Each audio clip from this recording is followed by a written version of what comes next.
desenvolvimento de uma vacina contra a Covid, a Spintec, que tem tecnologia e insumos totalmente nacionais, as ações que garantem o avanço do programa espacial brasileiro e a otimização do uso da base espacial de Alcântara. Esses são alguns dos temas abordados pelo ministro Paulo Alvim, da Ciência, Tecnologia e Inovações, na entrevista concedida à Voz do Brasil hoje. A conversa você acompanha a partir de agora ao vivo aqui com a gente. Foi aí a pandemia de Covid-19. A gente teve uma participação fundamental da ciência no desenvolvimento de vacinas, estudos, enfim, formas de combater essa situação. Conta pra gente um pouquinho do que o Brasil produziu em relação a isso. Veja bem, o Covid foi um desafio, daqueles desafios que os colegas da ciência e da tecnologia brasileira abraçaram e importante, em parceria com o setor empresarial.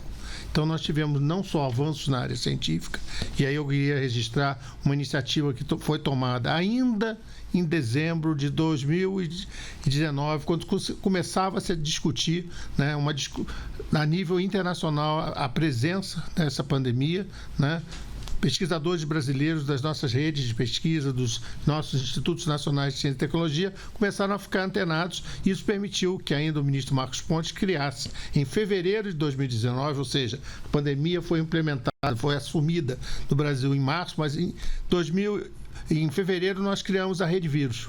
O que é a Rede Vírus? Um grupo de pesquisadores da área de virologia, todo esse espectro que definiu um ponto que é muito importante, uma estratégia. Naquele momento se definiu uma estratégia de como a ciência e a tecnologia iriam abordar. E tínhamos várias linhas. Uma delas foi desenvolver vacinas, e aí é um ponto importante, o Brasil nunca teve uma vacina brasileira. Nós temos uma capacidade de produzir vacinas com IFAs, que foi um termo que, inclusive, foi muito famoso, todo mundo começou a falar, né, dos IFAs. Nós sempre produzíamos a partir de IFAs importados, né, e temos uma competência, né, em reproduzir, em todo o processo de transformar nos pequenos frascos e principalmente a competência do SUS de fazer chegar a vacina na população. Mas o desenvolver nós não tínhamos. Temos a capacidade em vacina animal, mas a vacina para seres humanos nós não temos. Então nós conseguimos fazer esse esforço e hoje nós temos uma competência instalada. Isso é um primeiro legado. O segundo legado é uma rede de proteção, né? Uma rede de proteção não só com ampliação de laboratórios NB3, né? E quando nos defrontamos com a situação, éramos 12, hoje são 30 e estamos implantando mais 48, ou seja, hoje você tem uma proteção que permite fazer, por exemplo, sequenciamento, né? Sequenciamento das variantes. Então, nós criamos uma rede de proteção, também um outro legado. E talvez o legado mais importante, né, é a criação do CT Vacinas, em parceria com a UFMG, que vai permitir desenvolver todo o processo. A gente gosta de falar que é a nossa Oxford, que permite fazer o aparelhamento, os testes clínicos e até chegar ao IFA, que aí será repassado para o setor produtivo. Ou seja, apesar da crise da pandemia, nós, no que se refere à ciência e tecnologia, demonstramos uma capacidade de solucionar. Então, foram desenvolvidas alternativas de vacina, hoje temos 2 sendo em fase de testes clínicos, nós temos de 15 pesquisas desenvolvidas, desenvolvemos diagnósticos nacionais, né, dos mais diversos, uma capacidade de desenvolver IFA e principalmente equipamentos. Agora, ministro, qual a importância da gente ter uma vacina contra a Covid desenvolvida aqui pelo Brasil? Veja bem, todo mundo aprendeu também que o vírus ele evolui e tem as variantes. Quando você tem a capacidade de desenvolver localmente, você consegue interferir e, com isso, alterar o IFA, né? Caso isso não ocorra, eu tenho que depender de uma alteração que é feita no exterior, que muitas vezes são outras variantes. Então, isso dá uma capacidade de resposta, da velocidade de solucionar, que é um ganho, é uma soberania, né? Isso permite soberania tecnológica para resolver um problema de saúde pública. Ministro, quanto é que foi o investimento para combater a pandemia? Só no ano de 2020 foi um investimento de mais de 1 bilhão. né? E continuamos investindo. Agora, nesse momento, né, quase 200 milhões vão ser investidos na parte da aplicação dos testes clínicos fase 3, das duas que estão em fase 1 e 2. Uma do Senai Cimatec e outra da UFMG. Ou seja, as vacinas brasileiras estão rodando. Você vai dizer, mas vai aplicar agora? Não, isso é competência. Isso é capacidade de desenvolver vacinas. E esse é o grande legado que fica. Agora, ministro, vamos falar um pouquinho do Programa Espacial Brasileiro, que também teve destaque nesses últimos anos. Queria que você falasse para a gente quais foram os avanços, principalmente em relação à nossa base em Alcântara. Tá, vamos lá. Programa Espacial Brasileiro foi uma retomada, né, a partir de 2019, né, e aí não é só porque o nosso ministro Marcos Pontes era astronauta, é porque fundamental hoje, né, são duas áreas que são estratégicas, espaço e mar. São os grandes desafios da pesquisa científica e tecnológica. No que se refere a espaço, houve uma retomada de atualização de regulações, então um grande avanço na normalização. Nesse aspecto, teve uma grande parceria com o setor, não só o ecossistema espacial brasileiro, o setor produtivo, academia, governo, mas também o parlamento. O parlamento foi parceiro nesse processo dos avanços. Final do ano passado, lançamos o novo Plano Anual de Atividades Espaciais, ou seja, uma grande evolução. E definimos 4 áreas estratégicas de atuação, além desse aspecto regulatório, que foi a primeira questão dos centros de lançamento. Nós temos uma situação diferenciada. Nós temos 2 centros de lançamento no Brasil, Barreira do Inferno e Alcântara. Barreira do Inferno hoje complicado porque a cidade se chegou, então você só consegue fazer de pequenos foguetes, né? Mas Alcântara tem uma situação diferenciada no que se refere à competitividade de lançamentos, porque em função do seu posicionamento, né, no próximo ao Equador, você tem uma economia de combustível. Todo mundo já viu aquele filme que o foguete é praticamente combustível. 95% costuma ser, né, da massa, do peso, é combustível. Então, qualquer economia, e se consegue economias de 30% a 40%, isso é um ganho muito significativo. Além disso, né, pela posição de Alcântara e pela possibilidade de menor risco, né, pouca circulação de aeronaves naquela situação, você tem janelas de lançamento o ano inteiro. Então, isso também é um diferencial. E como hoje nós vivemos num ambiente de foguetes menores, nós passaremos a ter mais lançamentos de foguetes menores. Então, lançamento é o primeiro ponto. O segundo ponto é que hoje vivemos a questão dos satélites. Basta a gente ficar olhando para o céu que de vez em quando a gente vê não só a estação espacial, mas vê alguns voos de satélite. Então, aumentou muito a colocação. Então, o satélite se tornou estratégico. A necessidade de foguetes. Então, falamos centro de lançamento, foguetes, satélites e o mais importante, que está no dia a dia da nossa sociedade, são os serviços satelitais, né? Então, o Waze, né, serviços de telecomunicação, né, um monte de serviços que estão no cotidiano do cidadão são serviços satelitais. Então, essa é uma grande oportunidade para o país. Ministro, algo que também ganhou força foi a Semana Nacional de Ciência e Tecnologia. E esse ano foram diversas novidades que tiveram como tema o bicentenário da independência e também virou política de Estado. Qual o saldo que se pode tirar desses eventos nos últimos 4 anos? Vamos lá. Promoção da ciência e divulgação da ciência. Isso é fundamental não só para a percepção da sociedade, da contribuição da ciência e tecnologia para o dia a dia do cidadão, mas mais que isso, a gente tem que pensar na formação de futuro.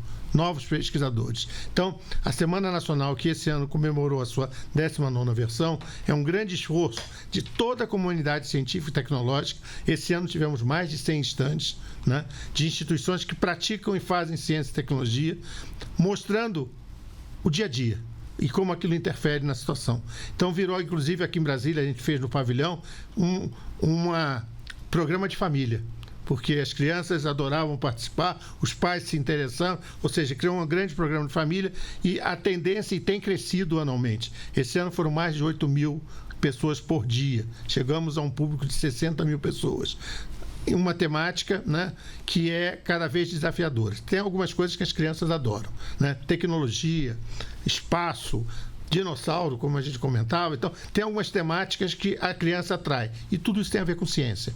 Então, essa questão de fazer essas semanas, feiras de ciência, Olimpíadas científicas, tudo isso é um esforço de atrair o jovem, a criança para a temática de ciência e tecnologia. Isso acaba também puxando a gente para a pergunta seguinte, que seria a capacitação na área de tecnologia, né, ministro? Quais têm sido os avanços nesse sentido? Veja bem, nós começamos em 2019, nós fomos procurados, principalmente pelo segmento de tecnologia de informação e comunicação, né, em função de, naquela oportunidade, uma carência de 240 mil postos de trabalho. O que significa isso? As empresas não conseguiam, no mercado, contratar pessoas qualificadas. Nós formamos uma média anual de 50 a 60 mil profissionais na área de TI, né? Isso não atende a demanda. Hoje, essa demanda é superior a 400 mil. Né? Nós montamos um programa do Ministério, em parceria com os colegas do MEC, com os colegas do Ministério da Economia, que nós estamos formando adicionalmente 70 mil profissionais. Mas estamos muito aquém. Então, nós temos desenvolvido um conjunto de parcerias com o setor empresarial, primeiro, para acelerar a formação, e segundo, para fazer com foco nas demandas do setor produtivo. Isso hoje acontece com o setor de TI, que teve, com a pandemia, a aceleração da transformação digital, mas já começa a acontecer em outras áreas estratégicas, como biotecnologia, nanotecnologia, espaço, com certeza é uma, mas as tecnologias nucleares, as energias alternativas, ou seja, o setor intensivo em tecnologia tem demandado muita formação e, com certeza, esse é um desafio de Estado, né? Formar capital humano qualificado e atualizado se torna cada vez mais estratégico. Agora, ministro, uma novidade na área de ciência foi a criação do Instituto Nacional do Mar. O que é esse instituto, né? Por que ele foi criado? Vamos lá. O Instituto Nacional do Mar é uma grande anseio que a gente conseguiu efetivar esse ano, né, no sentido de integrar. É uma grande rede, é uma OS, que vai integrar a capacidade de pesquisa, o potencial de pesquisa, principalmente na área de mares e oceanos, né? O Brasil tem uma costa, né, muito significativa, então mar é uma janela muito significativa, porque quando eu falo mar, eu estou falando energia, eu estou falando alimento, eu estou falando mineração, além do potencial, né, da água do mar, que pode ser uma solução para algumas regiões. Então, nós estamos na década dos oceanos, então isso também se conjuga com esse esforço e é um grande fator integrador de trabalhar a temática mares e oceanos do ponto de vista de pesquisa científica e tecnológica, otimizando os recursos. Nós já temos grupos muito fortes na área de oceanografia, na área integra em conjunto com os colegas da Marinha do Brasil, ou seja, junta todo um esforço, o Instituto ele é alavancador e vai permitir muita cooperação internacional nessa área, que também se torna estratégica. E já existem investimentos previstos, ministro? Sim, a gente já começou esse ano, tem um orçamento inicial e a previsão já para o ano que vem é um orçamento de 10 milhões para iniciar os trabalhos de pesquisa. Ministro, mais recente foi lançado o programa Água Atmosférica. O projeto vai avaliar a questão da água, o impacto da qualidade dela no ambiente escolar. O senhor pode detalhar melhor como é que vai ser isso? Vamos lá, mais uma linha de pesquisa, né? A gente brinca que no Ministério do alfinete ao foguete, né? E a questão da água atmosférica, ela surge de uma experiência israelense, e aí isso é fruto de uma parceria, né, de Israel com o nosso Instituto do Semiárido, o INSA, né? E nós estamos iniciando em algumas cidades do Nordeste, várias escolas do Nordeste terão esse equipamento que, a partir da umidade, gera água. Né? Umidade do ar. Aqui em Brasília a gente tem pouca umidade do ar, mas em algumas regiões você tem uma forte umidade, então você tem a capacidade de transformar, né? Por isso que é água atmosférica, né? E esse equipamento permite ter nas escolas uma água de qualidade. Água de qualidade significa melhoria de saúde, melhoria de vida. Então a gente vai fazer um trabalho de pesquisa junto com os colegas da Fiocruz, no sentido de mensurar que quando a criança tem água de qualidade, ela consegue ter uma qualidade de vida melhor. Isso tem impacto, inclusive, na educação dela. Ministro, é um projeto piloto, né? Quais são os próximos passos? Veja bem, a partir daí, caso a gente consiga, tem toda uma estratégia de chamamento do setor empresarial para que vejam isso como uma oportunidade, porque é um equipamento que pode ser disponibilizado, né, como está sendo feito em outras áreas de educação, para energias renováveis, para metano, coisas desse tipo, no sentido de transformar, né, a escola não só um ambiente de aprendizado, mas um ambiente de se testar tecnologias que melhorem a qualidade de vida daquela população. Muito bem, a gente conversou com Paulo Alvim, ministro de Ciência, Tecnologia e Inovações. Ministro, obrigado mais uma vez. Você acompanhou aí ao vivo, portanto, a entrevista do ministro da Ciência, Tecnologia e Inovações, Paulo Alvim. A íntegra dessa conversa fica no site redenacionalderádio.com.br.